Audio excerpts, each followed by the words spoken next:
দাদু, কে কে?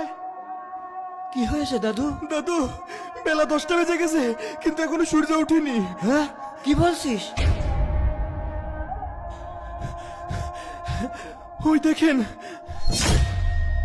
দাদু, তুমি তাড়াতাড়ি কোরআন শরীফটা খুলে বসো। আচ্ছা, ঠিক আছে। আল্লাহ।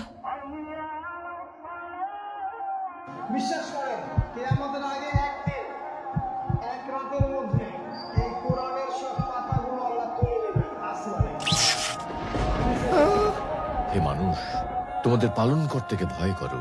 নিশ্চয়ই কিয়ামতের প্রকম্পন এক ভয়ঙ্কর ব্যাপার। আজই হলো পৃথিবীর শেষ দিন। পাপাচারী মানুষেরা হতাশ হয়ে যাবে, কাণ্ডজ্ঞান হারিয়ে দিক বিদিক ছুটতে থাকবে এবং একসময় অজ্ঞান হয়ে মৃত্যুবরণ করবে।